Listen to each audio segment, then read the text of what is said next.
Hey guys, Andrew here from JMI Company. I have got a Yokogawa mag meter with us today, and I have an interesting application I wanted to share with you. Shall we?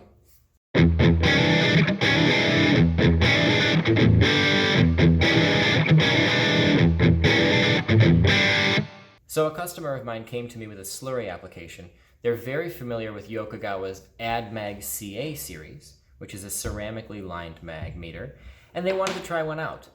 So, being the good salesman that I am, I went out and I took a look at the application because they were having trouble with the current mag meter, and I asked them a whole bunch of questions.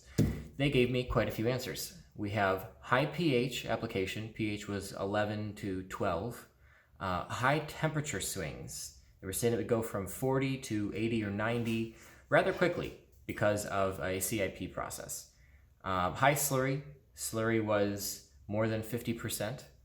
And critical application and low line pressure, and don't screw it up. So the first question I had was, what's wrong with the current mag meter? And they said, well, sometimes it reads correctly. The reading of maybe 14 pounds per hour is what we're looking for, but sometimes it's just all over the place. You never really know. And this being a critical application, if it messes up one of our batches, it's going to cost us a lot more than the cost of a new mag meter. So let's take a look at what you got. They wanted to look at the ceramic lined mag, so we went over that, how it has no wetted electrodes, because they felt maybe the electrodes were the issue. And we went over a couple of other things. They felt that was the solution. I said, let me just check with the factory, just in case. I know Yokogawa is known in pulp and paper for their robustness and high slurry applications. Just want them to take a second look at it, make sure. They came back to me recommending a PFA liner with a metal hat liner protector. And I said, you do know this is high slurry, right? And they said, yes.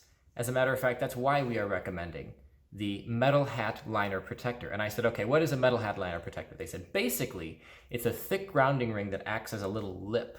And it takes the slurry. Slurry hits the grounding ring before the PFA liner and goes just kind of over it. And that little bump up concentrates most of the slurry into the center of the pipe.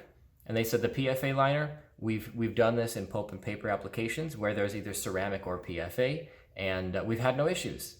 And they said the best news is this is cheaper than a ceramic lined mag and more resistant to temperature swings.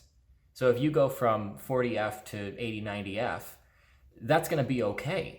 The liner isn't going to crack. It's not as brittle. It's a lot more flexible and tolerant of those temperature swings.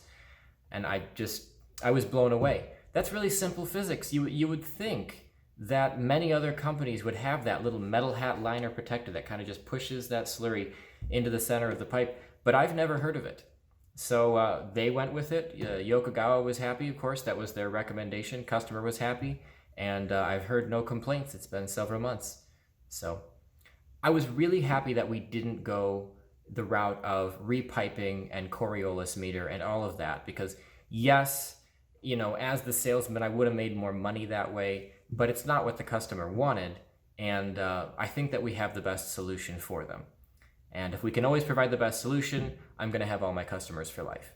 So hope you enjoyed this video. Hope you learned a few things. And thanks. See you next time.